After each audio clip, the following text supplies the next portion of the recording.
Así que... dijo, sin darse el tiempo para pensar en cómo suavizar la pregunta. ¿Usted fue quien lo encontró? La joven se tambaleó un poco, como si hubiera recibido un impacto de bala en el pecho. Dio unos leves temblores y cerró con fuerza los ojos, como si cerrándolos pudiera contener las lágrimas o irse de aquella realidad que tanto la agobiaba. Se encontraban en la escena del crimen.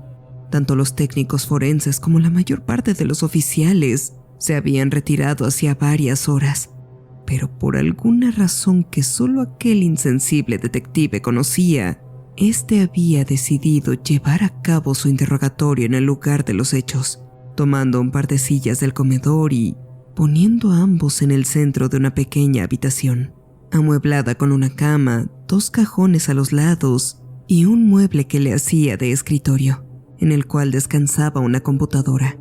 La cama se encontraba desprovista de mantas y lo único que resaltaba en aquel colchón blanco con luminosa claridad era una mancha que poco a poco se tornaba más y más marrón. El detective tuvo su mirada fija en la joven y sujetó la pluma en lo alto, como si con ello quisiera decirle que ya habían perdido 3 horas de tiempo y no tenían toda la noche. Según el informe oficial, Bond... comenzó a decir para intentar llevarla.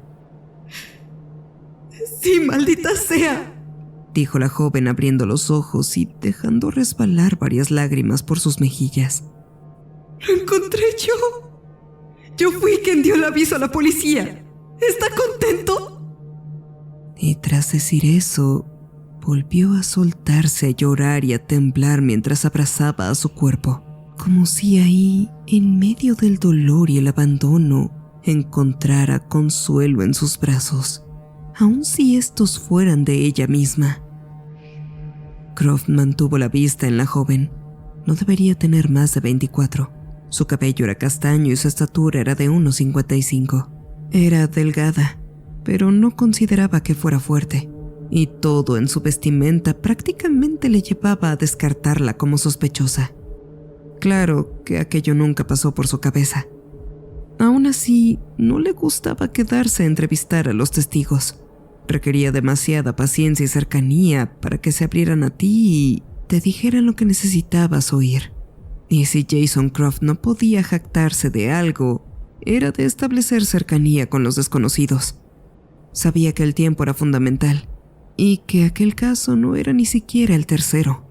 También sabía que su teoría respecto al origen de los asesinatos estaba en juego, pero aquella joven no parecía estar muy dispuesta a ayudar. Recordó que Lisa le había preguntado si estaba seguro de querer entrevistar a la joven, pues no había demostrado mucha estoicidad cuando encontró el cuerpo y más allá de haber llamado a la policía, solo se había puesto a llorar una y otra vez, interrumpiendo las entrevistas que se le habían realizado y evitando que se le escaparan más allá de detalles vagos que se podían suponer con la propia reacción y proceder de la joven. No espero que mi decisión sea comprensible, dijo Jason mirándola, quien 2 horas antes se encontraba sujetando un vaso de agua con ambas manos. pero me parece que ella tiene la información que requiero para confirmar mi teoría. Valdrá la pena intentar sonsacar algo. Y aún lo creía. Pese al cuarto de hora que la joven llevaba haciendo intervalos entre llorar y abrazarse, a temblar un poco y enderezarse para intentar respirar y volver a sacar un par de lágrimas, era posible que ella tuviera justo los datos que él necesitaba. Claro que aquello no significaba que fuera a resultar sencillo. ¿Sabe por qué le pedí que nos viéramos aquí para las preguntas, señorita Suárez? Preguntó Jason suavizando el tono de voz. ¿Porque es un enfermo que le gusta ver llorar a la gente? Preguntó ella sin abrir los ojos, pero controlando un poco más su respiración. No, dijo Jason sin perder la paciencia y adquiriendo un tono más suave. porque cada vez que resuelvo un caso me encuentro con esto. Una escena dolorosa, una familia, una pareja, una amiga, alguien que amaba a la víctima, que era importante para ella. Siempre se encuentran llorando con el corazón destrozado. Los interrogo en el lugar para darme un aliciente, una forma en la que, como detective, pueda llegar a resolver el caso, pero no porque el misterio tenga un interés para mí, sino para aliviar un poco el corazón de aquellas víctimas que, destrozadas, ponen el destino de aquellos que deben descansar en paz en mis manos. Poco a poco se fue tranquilizando para abrir los ojos llorosos y mirar al joven castaño frente a ella, como si hubiera sido la primera vez que lo viera, o como si las anteriores veces no lo hubiera visto bien. Pero, Dijo la joven, aclarando un poco la garganta. ¿qué quiere que haga yo? Que me hable de la víctima, que me diga de él todo cuanto le pase por la cabeza. Por más loco o irrelevante que le parezca, le prometo que para mí será más que relevante. La joven tembló un poco, como si el hecho de tener que hablar de aquel hombre le significara un dolor incalculable, pero tras un par de segundos logró dar 3 respiraciones profundas y se dispuso a hablar. Yo lo conocí de toda la vida, ¿sabe? No literalmente, claro. Es decir, no como que hubiéramos compartido con Eros ni nada por el estilo. Soltó una débil risita, pero continuó. Pero sí nos conocimos a la edad en la que puedes llegar a identificar a otra persona. Cuando íbamos en el kinder éramos tremendos. Siempre estábamos corriendo en el salón, brincando en el techo de una casita que tenían para jugar. Siempre hacíamos de todo, incluso en la primaria. Fui de aquellas que fueron a su misma primaria. Estuve ahí cuando se le cayó su primer diente, cuando se lastimó de forma fea por primera vez, la vez que se rompió el brazo al caer de un árbol. Digo, creo que sería yo la persona que mejor lo conocía en el mundo. Pero era curioso. Los dos éramos muy diferentes. Yo siempre estaba corriendo, ensuciándome, jugando a todo tipo de cosas extremas y claro que él me acompañaba y participaba, pero conforme creció se volvió algo más introvertido. Se le podía ver mucho más entretenido leyendo algún libro que corriendo o jugando algún deporte. Aún así, seguimos siendo amigos en la primaria, secundaria y preparatoria. Cada quien tuvo otros amigos. Cada quien tuvo diferentes parejas, pero nos esforzamos por mantener el contacto, ¿sabe? No queríamos ser como esos amigos que llevan 6 años juntos y que luego hacen de cuenta que no existen y se van. Queríamos ser lo que se llama mejores amigos por siempre. Por un segundo aquella expresión melancólica y fría había sido reemplazada por una expresión más brillante, como el que recuerda con alegría toda clase de momentos. Aún así, pronto volvió a su temblor original, y un par de lágrimas comenzaron a resbalar por sus mejillas. Claro, dijo la joven sonriendo mientras se limpiaba una lágrima con el dedo. Parece que él no era tan comunicativo conmigo como yo creía. Hace alrededor de una semana fuimos a un antro. Una de mis tácticas para que se animara, pues había terminado con su novia hace un mes. Yo solo me le separé un segundo para ir por algo de beber y cuando volví ya no estaba. Al principio creí que había ido al baño, pero tras esperar una hora supuse que no podría haber sido eso. Pensé que simplemente se fue sin avisar y me fui. No lo vi hasta el día siguiente, pues vamos a la misma universidad. Es nuestro último año. Él estudiaba biología y yo optometría. En fin, fue a verme muy contento por lo de ayer, pues me dijo que una chica se le había acercado en el bar. Hablaron un par de minutos y como vieron que me tardaba, se fueron a su departamento y bueno, usted sabe, tuvieron sexo. Yo estaba un poco molesta porque me plantó, pero me alegré por él, ¿sabe? Todo había salido bien y era lo que importaba, pero algo no me cuadraba. Era como si él hubiera estado en un tiempo diferente. ¿Me explico? Digo, él dice que me esperaron como media hora, de las 10 a las 10:30, pero yo me fui al baño a las 10 y volví 10:05. Él se perdió 20 minutos de su tiempo. No le tomé importancia, claro. Supuse que o bien le urgía llevar a esta chica a la cama o mentía para no hacerme sentir mal. Como sea, fuera de que se encontraba algo pálido y ojeroso por la desvelada, yo no pensé que... Sus ojos se fueron llenando de lágrimas antes de continuar. Al final la cosa era algo rara, ¿sabe? Porque recordaba que estuvieron hablando por 30 minutos, pero no recordaba cuándo la joven se había ido de su departamento. Y bueno...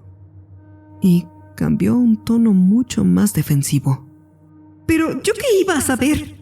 Podría haber olvidado partes de su velada, pero ¿por qué me resultaría sospechoso? En fin, la cosa es que pasaron 5 días y en esos 5 días se fue volviendo más y más ausente. Se veía muy cansado, casi como si no hubiera dormido en todos esos días. Estaba pálido y comenzaba a olvidarse de las cosas. Él me dijo que fue al doctor, que le detectó anemia, pero que no me preocupara, que se tomaría su medicamento, dormiría bien el fin de semana y que viniera para desayunar con él hoy para que viera cómo se encontraría mejor y yo le creí, pero se veía tan mal. Y yo no... Esta vez no pudo continuar. Volvió a posar ambas manos en su rostro mientras rompía a llorar. Jason deseaba obtener más información de ella, por lo que se acercó a la silla de la joven y tocó su hombro haciéndola dar un respingo. Esto no es su culpa, dijo el joven manteniendo aquella voz serena. Usted confió en su mejor amigo. Creyó que le decía la verdad y que era tan sincero con usted como usted con él. La culpa de su muerte no recae en usted, sino en aquel que atentó contra su vida. Dice que se encontraba débil por una anemia y no tenía por qué dudar de él. Lo que tenemos que hacer es saber lo que le pasó, para que de esa forma su muerte pueda ser llevada ante la justicia y su amigo de la infancia descanse en paz. Él no está enojado, está esperándola en aquel árbol de su infancia, esperando que suba a su lado. Me había invitado a venir hoy.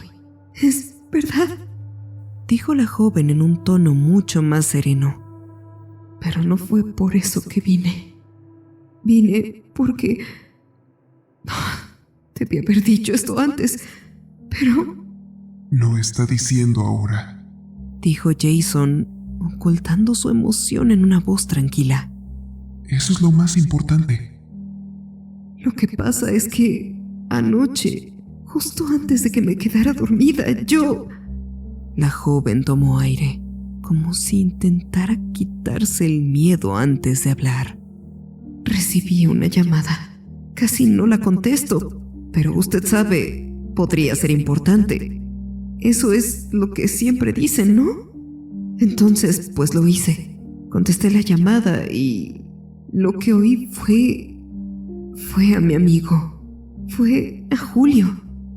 Él estaba en el teléfono, pero su voz era pastosa, como si hubiera tomado o estuviera hablando dormido.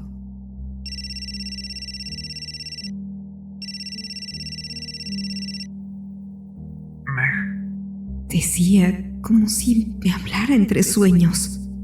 ¿Julio? Pregunté desconcertada, pues creí que serían de esas llamadas que uno hace borracho. Meg. Decía casi como suplicando. ¿Estás ahí? Le dije que sí, que ahí estaba. Lo siento, Meg, pero tengo que hacerlo. Había dicho con un tono más melancólico. ¿Qué? Dije comenzando a asustarme. ¿Qué tienes que hacer? Lo que al amar uno siempre tiene que hacer. Dijo con la voz más resignada. Dar su corazón. Ella me está pidiendo mi corazón a cambio del suyo. En ese momento me tranquilicé, pues pensé que solo estaba tomando y se le iba a declarar a la joven. Bastaba con pedirle que no hiciera estupideces y ya. O eso creí. Tranquilo. Le dije para tantear qué tan borracho estaba. Todo está bien, ¿ok? No vayas a hacer nada apresurado. Mira, la hora ya es tarde. Tienes que irte a dormir. Dijo con una voz mucho más firme que antes. Debe ser ahora. Yo la amo. Debo darle mi corazón. Ok, la amas. Dije, intentando mantener la paciencia. Pero no vayas a hacer ninguna tontería. No es ninguna tontería. Y ya lo decidí. Me dijo sin dudarlo. Me alegro por ti, Julio. Dije con tono sarcástico. Pero mira la hora. Es tarde. ¿Por qué no hablamos de eso mañana y me cuentas con más calma todo? Él se notó desconcertado, como si hubiéramos estado hablando de cosas diferentes. Y se notó una respiración algo más superficial en el teléfono. Supuse que había empezado a llorar, pero no le di importancia. Después de todo, él se ponía muy sensible cuando tomaba. No dijo nada más. Colgó y supuse que no haría nada estúpido. Así que... dijo mientras sus ojos volvían a llenarse de lágrimas y su voz comenzaba a estrangularse. No tenía por qué pensar mal, ¿verdad? Después de todo se oía así, como un borracho. Yo nunca pensé. Comenzó a sollozar y su voz iba de susurros a gritos. Yo no tenía por qué saberlo. ¿Cómo iba a saberlo? Es una expresión. ¿Por qué lo iba? Pero vine para ver si tenía que consolarlo y lo encontré. Lo encontré así, tirado en su cama, todo desangrado, y ese maldito agujero en su pecho. Maldita sea, en su pecho. Ese enorme agujero, esa maldita le sacó su corazón. Le arrancó el corazón. Él era mi amigo. Él era mi mejor amigo. Pero ella le sacó el corazón. Tras aquella declaración acallada por un sollozo, volvió a derrumbarse sin poder decir nada más, temblando de pies a cabeza y ocultando su cabeza entre las rodillas sin parar de gritar y sollozar. Jason se obligó a estar ahí consolándola, hablándole sobre cómo no era su culpa. Después de todo, si la mujer era una especie de traficante de órganos, lo peor que hubiera podido hacer ella sería estar presente, pues le habrían matado igual que a Julio. Hizo bien al llamar a la policía, pues él mismo se encargaría de resolver el caso. Tras esas palabras, la joven respiró y se tranquilizó un poco. Fue entonces cuando Jason la dejó ir, y él miró con detenimiento la cama, reflexionando, pensando en lo ocurrido. ¿Pero qué había pasado ahí? Era el quinto caso que tenía referente a esta misma situación. Misma escena, mismos testimonios, con variaciones más bien superfluas. Aún no llegaban los estudios forenses. Después de todo, apenas habían pasado 1 hora después de que el equipo se hubiera retirado. Ni llegarían hasta alrededor de 1 o 2 días, pero ya sabía exactamente qué encontrarían. El joven no había sido dopado con ningún anestésico antes de practicarle la forzosa extracción del corazón, lo cual no tenía sentido al considerar que no tenía heridas defensivas y que no estaba muerto en el momento de la cirugía. Ausencia de marcas que indicaran que fuera atado, una cantidad inusualmente baja de sangre considerando lo que acababa de ocurrir, ausencia parcial de alcohol en su sistema, el suficiente para que hubiera tomado una copa, pero no para que estuviera inconsciente. Era como si literalmente se hubiera recostado en la cama mientras su asesina le arrancaba el corazón, sin emitir ni siquiera Un grito que hubiese alterado a los vecinos. Luego estaba el tema de la chica, cuya existencia una vez más era conocida por un selecto grupo para la víctima, pero en general nadie la había visto antes. E incluso sabía, sin haber leído las notas de sus agentes, que los vecinos sí habrían oído el ruido de quien tiene relaciones sexuales, sin que eso signifique que llegaron a ver a la pareja, pues ningún vecino recordaría haber visto a ninguna joven entrar o salir del lugar de residencia de la víctima. Sí, en definitiva era un caso extraño, sobre todo por las marcas encontradas en todos los cuerpos, consistentes en su sintomatología. Al parecer, la asesina los iba debilitando a lo largo de aquella semana del horror que pasaban juntos, extrayendo pequeñas cantidades de sangre todos los días, hasta que el último día, ya fuera por incapacidad del occiso para defenderse o por alguna razón que se le escapara a todos, era asesinado. Al abrirse sus costillas con alguna clase de instrumento que asemejaban las manos humanas para luego arrancar sin ningún cuidado el corazón. ¿Qué habría de buscar aquella persona? Traficar o conseguir un corazón estaba descartado por completo. Solo tenía sentido al extraerle la sangre a la víctima tras conocerla. De esa forma podría confirmarse la compatibilidad, pero ¿y las otras veces? ¿Y por qué tomarse la molestia de debilitarlo? Eso sin mencionar que arrancar el corazón dejaría las arterias en un estado tan deplorable que sería imposible reconectarlas en otro cuerpo. No, lo que se buscaba no era traficar con órganos. Pero de no ser así, ¿qué era lo que motivaba el acto? Miró su reloj de pulsera. Casi las 8 de la mañana.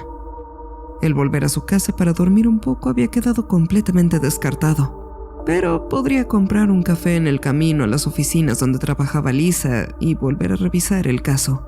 Quizá tomara algún material más que siguiera sustentando su teoría, o quizá solo conseguiría material para reírse al haber creído en semejante superstición.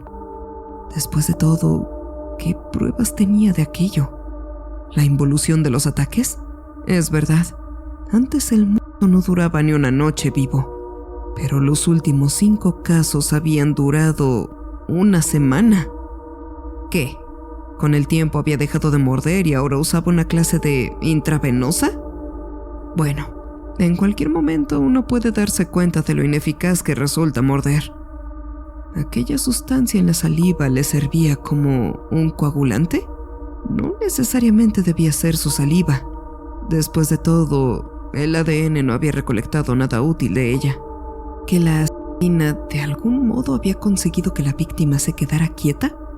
Bueno, aún no tenía respuesta para eso, pero confiaba en tenerla. Odiaba equivocarse con respecto a los casos, pero en esta ocasión, sinceramente debía admitir que deseaba con todo su corazón equivocarse.